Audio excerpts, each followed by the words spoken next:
Welcome back to the channel, where we uncover the darkest corners of history and the human mind. Today's story takes us to the life of a man whose name has become synonymous with horror itself, Jeffrey Dahmer. To understand how someone could evolve into one of America's most infamous killers, we must first go back to his beginnings, long before the shocking headlines, long before the police discovered the horrors inside his Milwaukee apartment. Jeffrey Lionel Dahmer was born on May 21, 1960, in Milwaukee, Wisconsin. On the surface, his childhood looked ordinary, but underneath, troubling signs began to appear. His father, Lionel, was a chemist who often spent long hours working, while his mother, Joyce, struggled with depression and emotional instability. Their marriage was turbulent, filled with frequent arguments, and young Jeffrey was caught in the middle of this chaos. Neighbors later recalled him as a shy, withdrawn boy who rarely showed strong emotions. From an early age, Dahmer developed a disturbing fascination with death and the anatomy of animals. While most children played with toys, Jeffrey preferred to collect animal bones, fascinated by the sound they made when rubbed together. He was known to dissect dead animals, sometimes storing the remains in jars. His father, believing this interest might reflect a budding passion for science, even encouraged him by showing him how to safely preserve bones and chemicals. But for Jeffrey, it was never just curiosity, it was the beginning of an obsession. By the time he reached his teenage years, Dahmer's life was marked by isolation. He struggled socially, often described as awkward and unable to connect with peers. Though he sometimes played the role of the class clown to get attention, those who knew him sensed something off beneath the surface. At home, the fights between his parents intensified, creating a fractured environment that left him more detached. His drinking habits also began in high school, as alcohol became a way to escape the growing emptiness inside him. It was during these formative years that the earliest warning signs of his darker impulses began to take shape. He admitted later in life that he fantasized about controlling others, imagining scenarios where people could not leave him. These fantasies, mixed with his growing isolation, laid the foundation for the crimes that would come years later. Looking back, many experts have asked, could Jeffrey Dahmer's trajectory have been changed if someone had intervened earlier? Was his behavior simply overlooked as eccentric? Or was it a chilling glimpse into what he would one day become? These questions remain at the heart of understanding how an ordinary-looking boy could transform into one of the most notorious figures in American criminal history. And so, as we trace Dahmer's story, we begin not with the shocking apartment discovery in 1991, but with a lonely boy in Milwaukee whose strange fascinations hinted at the darkness to come. By the time Jeffrey Dahmer graduated from high school in 1978, his life was already spiraling into chaos. He was drinking heavily, often sneaking alcohol into class and showing little interest in his future. His parents' marriage collapsed that same year, leaving Jeffrey essentially abandoned. His father moved out, and his mother left with his younger brother, while Jeffrey remained alone in the family house. For the first time in his life, he had complete freedom, no supervision, no rules, and no one to notice the darkness building inside him. It was during this period of isolation that Dahmer's fantasies crossed into reality. Just weeks after finishing high school, he encountered an 18-year-old hitchhiker named Stephen Hicks. Hicks was on his way to a rock concert, carrying his guitar and walking along the road. Dahmer spotted him and offered a ride, suggesting they stop by his house first to drink some beer before the concert. Hicks agreed, unaware of the danger he had just stepped into. At first, the meeting seemed casual, two young men sharing drinks, music, and small talk. But after a few hours, Hicks wanted to leave. Dahmer, terrified of being abandoned, could not stand the thought of the night ending. Later, Dahmer confessed that he did not want Hicks to walk out the door. The fear of loneliness, the desperate desire to keep control, overwhelmed him. And in that moment, he acted on the violent fantasies that had haunted him for years. Grabbing a dumbbell, Dahmer struck Hicks on the head and then strangled him to death. It was his first murder, carried out in the very home where he had grown up. For a brief moment, he felt a sense of power and possession, an eerie calm that would fuel the pattern of crimes to come. But murder was only the beginning. Not knowing what to do with the body, Dahmer dismembered Hicks in the basement. He later buried the remains in the backyard, only to dig them up months later. Dissatisfied, he crushed the bones with a sledgehammer and scattered them in the woods behind the house. These gruesome acts, shocking as they sound, became the foundation of his ritualistic behavior, killing, dismembering, and disposing of bodies in ways that gave him both control and secrecy. Remarkably, no one suspected a thing. Hicks's disappearance barely registered in the wider world, written off as another young man who had gone missing. For Dahmer, this lack of suspicion reinforced a deadly belief that he could get away with it. And he did for nearly a decade. After the murder of Stephen Hicks, Dahmer entered a strange period of dormancy, not killing again for several years. Some criminologists suggest that this was because of the fear and shock of his first crime, while others argue that he was simply waiting for another opportunity. Whatever the reason, Jeffrey Dahmer's first murder in 1978 marked the irreversible crossing of a line. He had discovered not just the act of killing, but the grim satisfaction it brought him, a satisfaction that would one day make him infamous as the Milwaukee Cannibal. After the brutal killing of Stephen Hicks in 1978, Jeffrey Dahmer entered what many criminologists call a dormant period. For nearly a decade, he did not commit another known murder. But this pause did not mean he was cured of his dark desires. It was more like a storm gathering strength, waiting for the right conditions to strike again. In the months after the crime, Dahmer tried to push the memory aside. He enrolled in Ohio State University, but his drinking and lack of discipline quickly led to failure. Within his first semester, he dropped out, unable to cope with classes or maintain focus. His father, desperate to find structure for his son, persuaded him to enlist in the U.S. Army. In 1979, Dahmer was stationed in Germany as a combat medic. At first, it looked like military life might offer him stability. But the same problems resurfaced. He continued to drink excessively, earning a reputation as unreliable and disruptive. Eventually, his alcohol abuse became so severe that he was discharged from the army in 1981. Later, investigators would revisit this time, wondering whether he had harmed fellow soldiers during his service, though no definitive evidence ever confirmed additional crimes abroad. After leaving the army, Dahmer drifted through a series of unstable living situations. He lived briefly in Miami, then returned to his father in Ohio. But his drinking and inability to hold steady work created constant tension. At one point, he was arrested for disorderly conduct and drunken behavior, marking the beginning of a long history of minor run-ins with the law. Eventually, Dahmer's grandmother in Wisconsin offered him a place to live. She hoped that the quiet environment and her religious influence might help him change. During this time, Dahmer appeared relatively calm on the surface. He worked odd jobs, went to church with his grandmother, and kept to himself. Yet beneath the surface, his fantasies grew stronger. He later admitted that he often imagined overpowering men, replaying violent scenarios in his head. His loneliness deepened, and his drinking continued as a way to numb the relentless urges he could not control. This quiet decade is often viewed as misleading. While Dahmer was not actively killing, the seeds of his compulsions never disappeared. He experimented with theft, exposing himself in public, and even drugging men at bars, though these incidents often went unnoticed or unpunished.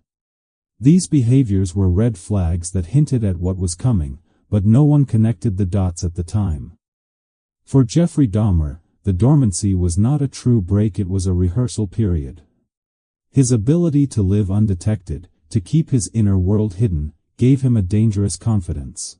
And when he finally acted again, the crimes would become more frequent, more organized, and far more disturbing than his first. By the late 1980s, the storm that had been quietly brewing for almost 10 years was about to explode, unleashing a killing spree that would horrify the world and cement Dahmer's name in the history of true crime forever. As the 1980s drew to a close, Jeffrey Dahmer's long period of dormancy came to an end. Once he resumed killing, his crimes followed a chillingly consistent pattern. To understand the true horror of his spree, we must look closely at the people he targeted and why. Dahmer's victims were mostly young men and teenage boys, often between the ages of 14 and 30. Many were people of color, African American, Asian, or Latino. Most came from marginalized communities, where their sudden disappearances were less likely to draw immediate attention from authorities. This detail is one of the most disturbing elements of the case. Dahmer did not randomly kill. He selected victims he believed society would overlook. He often approached men in gay bars and nightclubs in Milwaukee, places where he could blend in and where young men might be more willing to trust a stranger. Dahmer would offer them money in exchange for posing for photographs or simply invite them back to his apartment to drink and hang out. His soft-spoken, awkward demeanor gave him an appearance of harmlessness, which helped lower the defenses of those he lured. Once inside his apartment, the pattern was tragically predictable. Dahmer would serve drinks laced with sleeping pills or sedatives.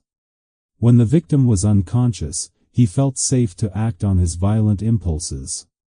He often strangled his victims, claiming he wanted them completely under his control, unable to leave him.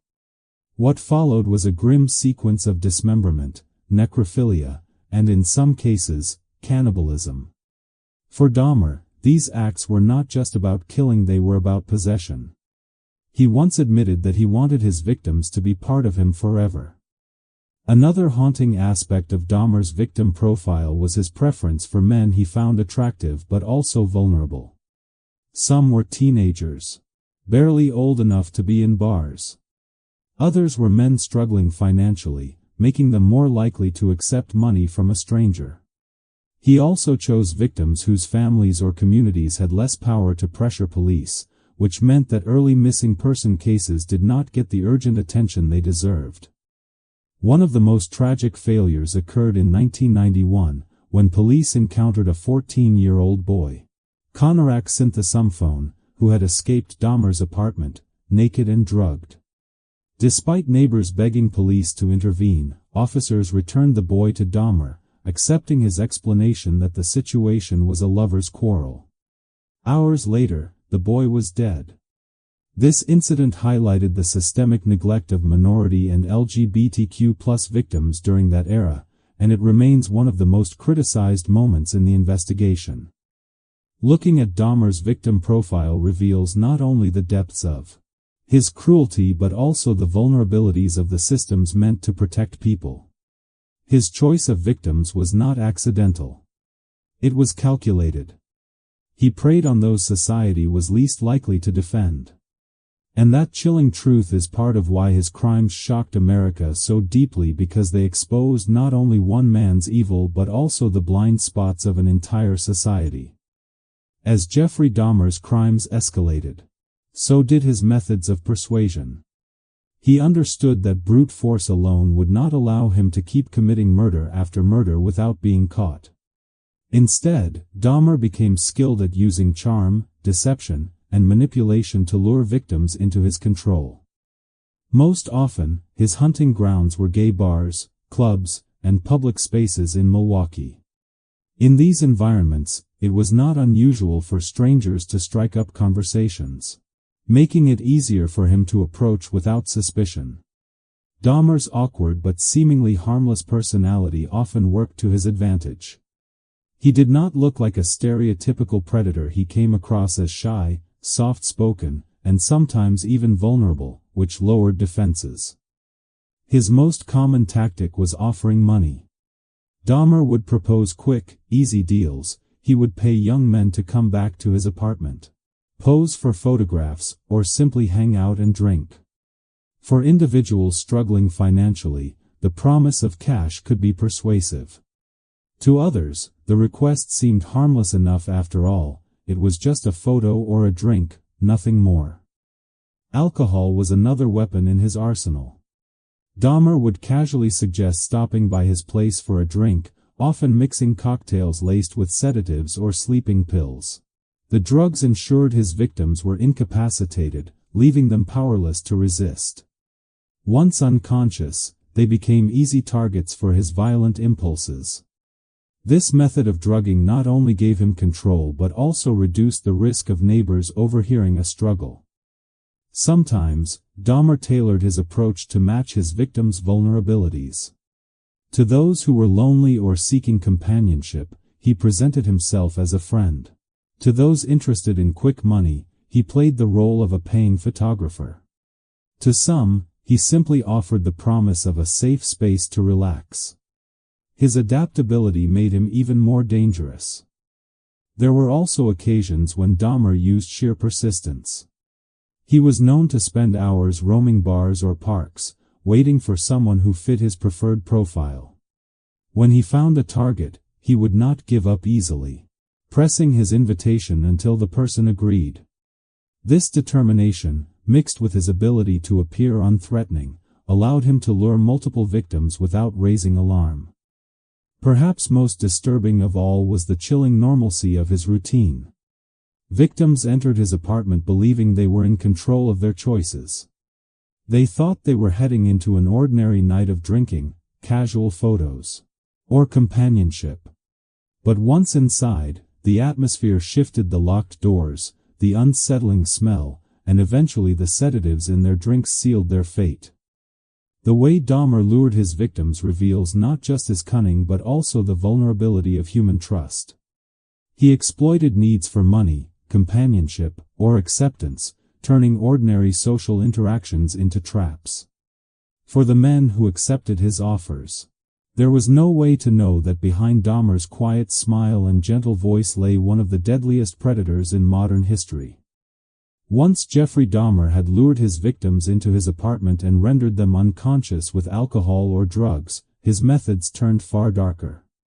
His approach to murder was not impulsive. It was deliberate, ritualistic, and terrifying in its consistency. Each crime reflected his desire for total control, not just over the lives of his victims but also over their bodies long after death. The most common method Dahmer used to end a life was strangulation. After sedating his victims, he would strangle them, often with his bare hands or occasionally with belts. Strangulation gave him a chilling sense of intimacy and dominance. It was not quick like a gunshot, nor messy like a stabbing. It was personal, drawn out, and symbolic of the control he craved. By his own admission, the act of feeling life slip away gave him a disturbing sense of power. But Dahmer's brutality did not stop with death. Once his victims were lifeless, he began a gruesome process of dismemberment. He would carefully dissect bodies, separating bones, organs, and flesh. To him, this was not just about disposal, it was about possession.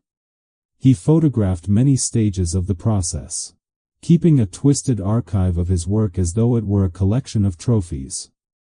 He also engaged in necrophilia, using the bodies of his victims after death. In later interviews, Dahmer confessed that he did this to feel less lonely.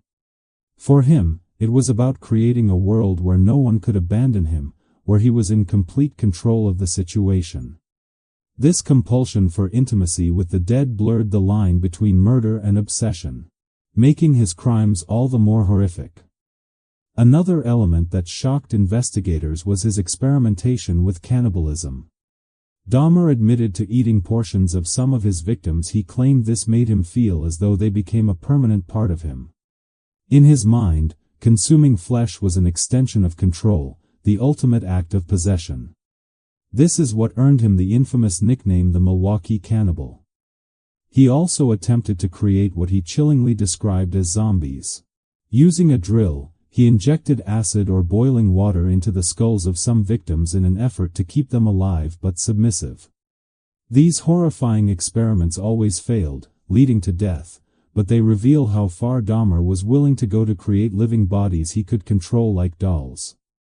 His apartment became both a killing ground and a laboratory of horror. Neighbors often complained about strange smells, which Dahmer explained away as spoiled meat or plumbing issues. Few could have imagined that inside those walls were skulls, torsos, and freezers filled with body parts. Jeffrey Dahmer's murder tactics were not acts of rage but acts of obsession. Every step drugging, strangulation, dismemberment, even cannibalism was part of a system designed to give him dominance and prevent the loneliness he feared most. For Dahmer, murder was never about the moment of killing, it was about what came after, the illusion of companionship that only death, in his mind, could guarantee. By the summer of 1991, Jeffrey Dahmer's crimes had reached a horrifying climax, and the small apartment he rented at 924 North 25th Street in Milwaukee had become the epicenter of his gruesome world. On the surface, it was a modest, ordinary apartment in a working-class neighborhood. But once investigators crossed the threshold, they uncovered a nightmare so disturbing that even seasoned officers struggled to comprehend what they were seeing. The discovery came after one of Dahmer's would-be victims managed to escape. On July 22, 1991, Tracy Edwards fled the apartment, terrified and still in handcuffs, and flagged down 2 police officers. When the officers accompanied him back to Dahmer's home to investigate, they were met with a scene that would haunt them forever. At first glance, the apartment appeared strangely tidy. There were fish tanks bubbling in the background, a few paintings on the walls, and neatly arranged furniture. But as soon as police began looking deeper, the truth emerged. In the bedroom, they found a drawer filled with Polaroid photographs, dozens of images showing dismembered bodies in various stages of mutilation. The photos were so graphic, so shocking, that one officer later recalled feeling physically sick. They left no doubt that they had stumbled into the lair of a serial killer. Further searches revealed what would later be described as the apartment of horrors. In the refrigerator, police found a freshly severed human head, carefully stored. In the freezer, wrapped packages contained organs and flesh. On the stovetop, a large pot contained decomposing remains. Skulls, bleached and cleaned, were arranged on shelves like grotesque decorations. In one corner, they discovered a 57-gallon blue drum filled with acid, used to dissolve bodies. Inside were the remains of several men in various stages of decomposition. Perhaps most chilling of all was the sense of order. Dahmer had arranged some skulls and bones as if decorating a shrine. He later admitted he was planning to build a private altar made of bones, skulls, and candles, a place where he could sit in solitude, surrounded by the physical evidence of his twisted obsession. The apartment smelled foul, a mixture of chemicals, decay, and disinfectant. Neighbors had long complained of the odor, but Dahmer had always offered excuses: spoiled meat, exotic fish, plumbing problems. No one had imagined that the truth was far darker. For investigators, the apartment was both a crime scene and a mausoleum. Every room revealed new horrors, tools for dismemberment, containers filled with body parts, and the unmistakable evidence of necrophilia and cannibalism. The Polaroid photos provided a chilling timeline of killings, documenting Dahmer's methodical approach and his inability to let go of the dead. When news of the discovery broke, Milwaukee was in shock. The idea that such atrocities had been committed in a quiet apartment building, in the middle of a city, seemed almost impossible. Yet the evidence was undeniable. The apartment of horrors had laid bare the full scope of Dahmer's crimes, transforming him from a shadowy figure into one of the most infamous serial killers in history. One of the most unsettling aspects of the Jeffrey Dahmer case is not only what he did, but how many times he could have been stopped and was not. The story of Dahmer is not just the tale of one man's monstrosity, but also of a justice system that failed to protect the vulnerable, allowing a predator to continue killing for years. As early as the late 1980s, Dahmer's disturbing behavior was on law enforcement's radar. He was arrested in 1986 for indecent exposure after flashing children. And in 1988, he was convicted of sexually assaulting a 13-year-old boy. For that crime, he was sentenced to 5 years but served only 10 months in a work release program. Had he been incarcerated for the full sentence, several lives might have been spared. Instead, his release gave him the opportunity to continue killing. Perhaps the most infamous failure came in May 1991, with the case of Konorak Synthesumphone. The younger brother of the boy Dahmer had assaulted years earlier. On that night, Konorak, just 14 years old, was spotted wandering the streets, naked, bleeding, and heavily drugged. Neighbors called police, desperate to help. Officers arrived to find the boy incoherent, barely able to stand.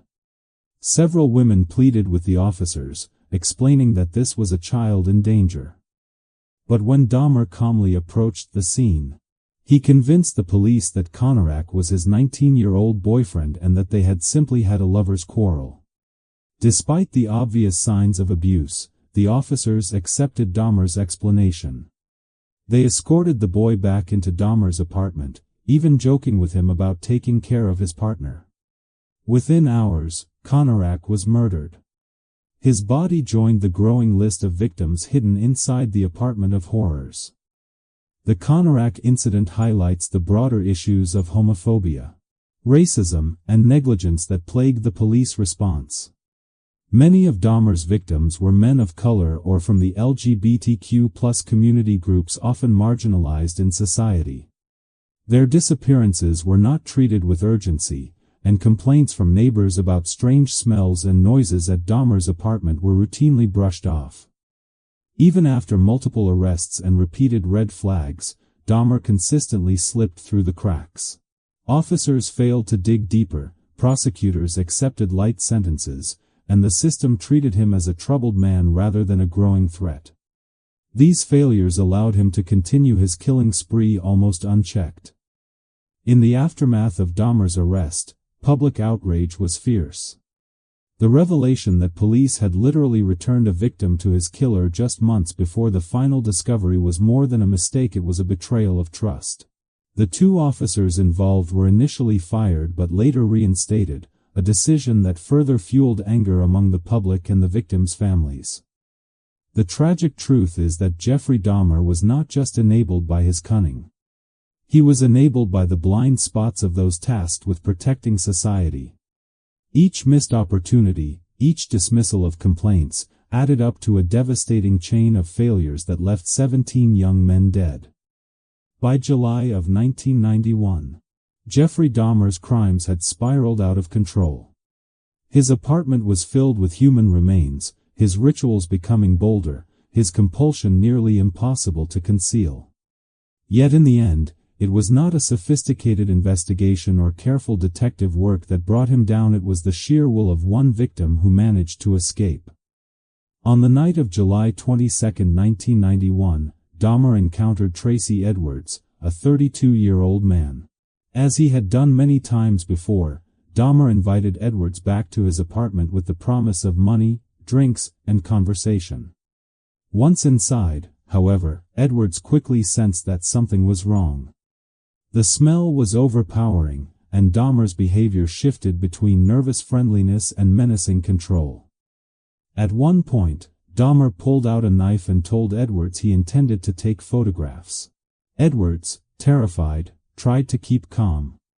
He decided that his best chance of survival was to play along, talking to Dahmer, pretending not to panic, waiting for the right moment to escape. Hours passed in this tense game of manipulation. Dahmer attempted to handcuff Edwards, managing to secure one wrist before Edwards resisted. The handcuff stayed locked, but Edwards refused to let the other wrist be chained. Finally, in a moment of distraction, Edwards saw his chance.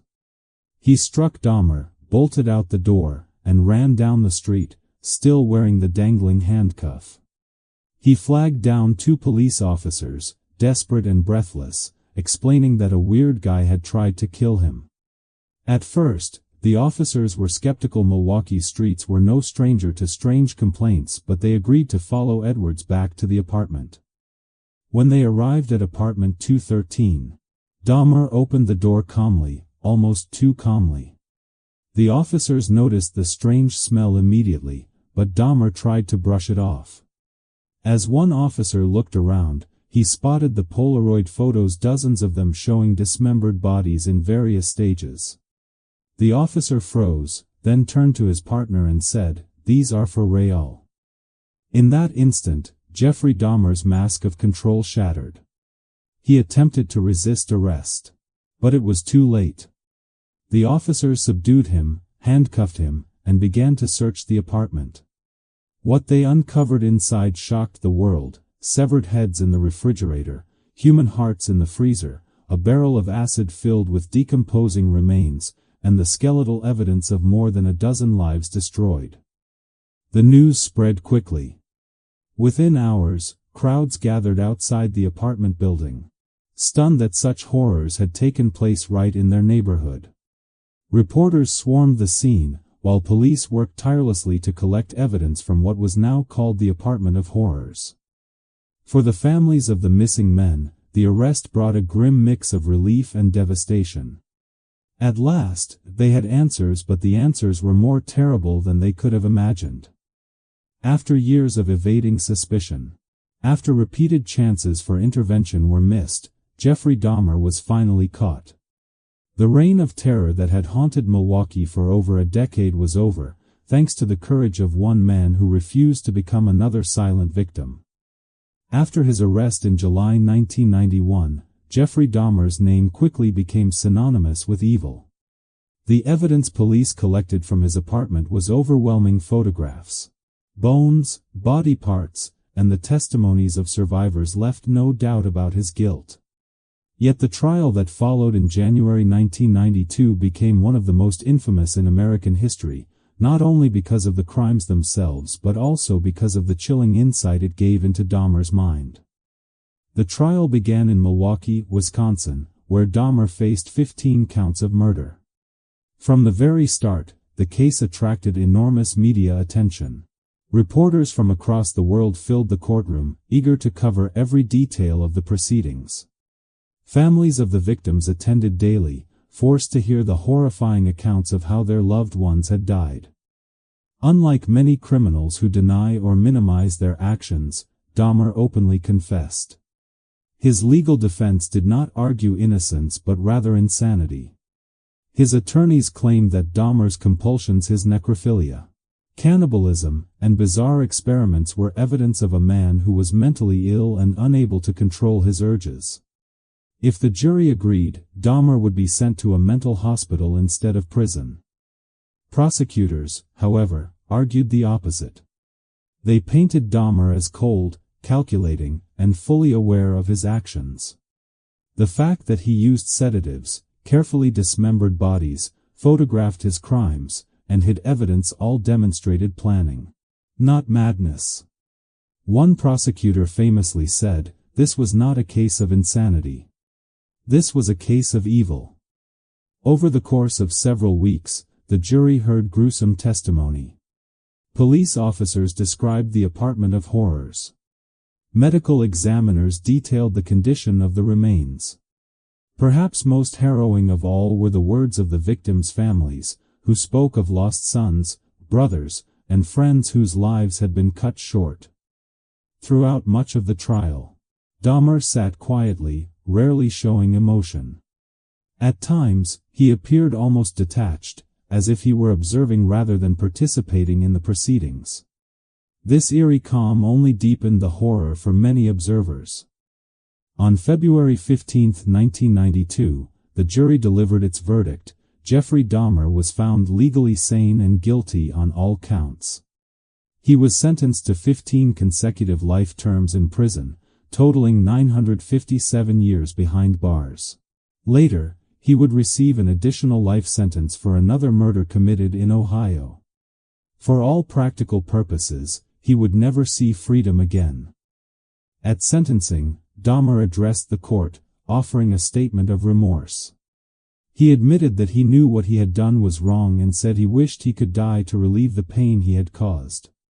Some family members of victims shouted at him in anger, while others wept.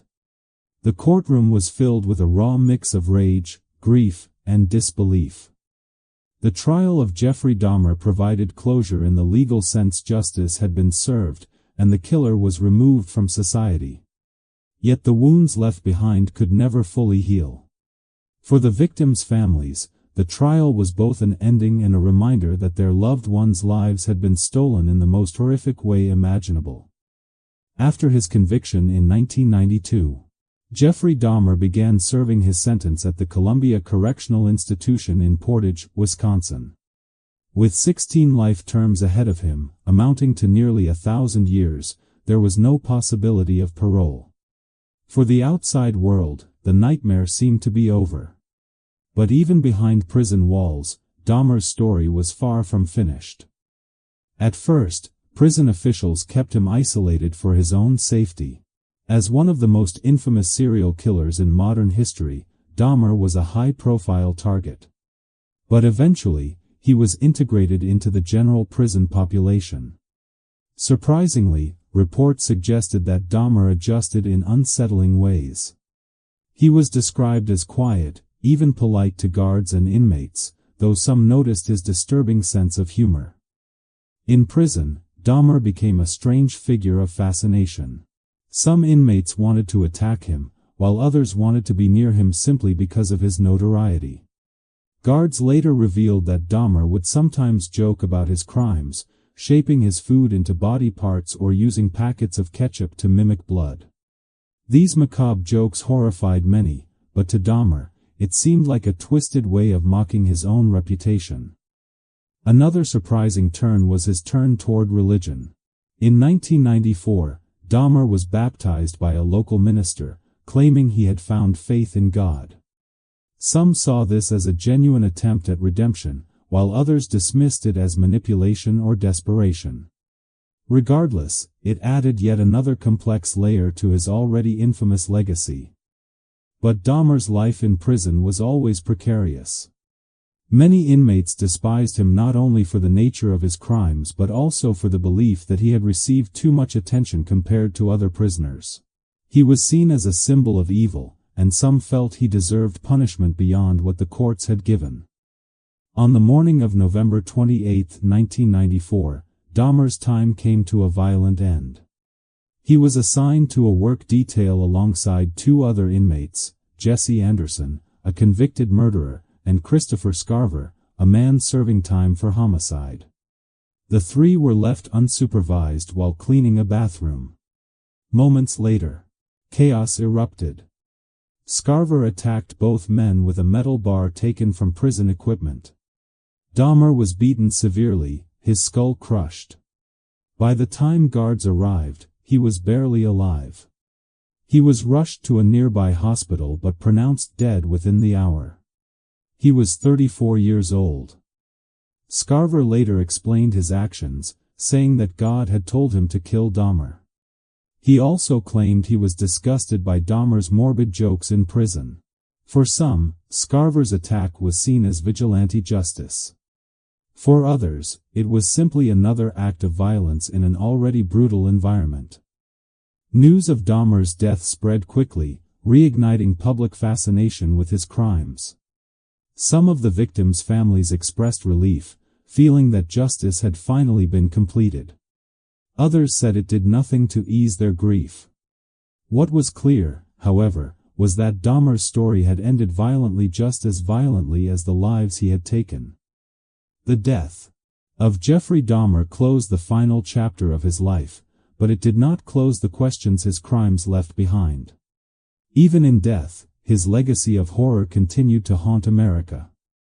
The death of Jeffrey Dahmer in 1994 closed the book on his life, but not on the chilling fascination he left behind. More than 2 decades later, his name still lingers in conversations about crime, justice, and the darkest parts of human psychology. The legacy of Dahmer is not only about the atrocities he committed but also about the lessons, controversies, and cultural echoes that continue to shape society. First, his crimes exposed glaring failures in law enforcement and the justice system. The fact that Dahmer had already been convicted of sexually assaulting a minor, yet was released early, highlighted the dangers of leniency in cases involving predators. The tragedy of Konarek Sinthasumphon's death, after police returned him to Dahmer despite neighbors' desperate warnings, became a symbol of systemic negligence, homophobia, and racial bias. For many, the case underscored how marginalized communities, particularly people of color and LGBTQ+ individuals, were not afforded the protection they deserved. Second, Dahmer's story forced society to confront uncomfortable questions about mental illness and morality. Was Dahmer insane, or was he fully aware of his evil? His trial determined he was sane and responsible for his actions, yet his grotesque compulsions pushed the boundaries of what people understood about human behavior. Psychologists, criminologists, and even theologians have studied his life, trying to make sense of the twisted combination of obsession, loneliness, and violence that drove him. Culturally, Dahmer became one of the most infamous names in the history of true crime.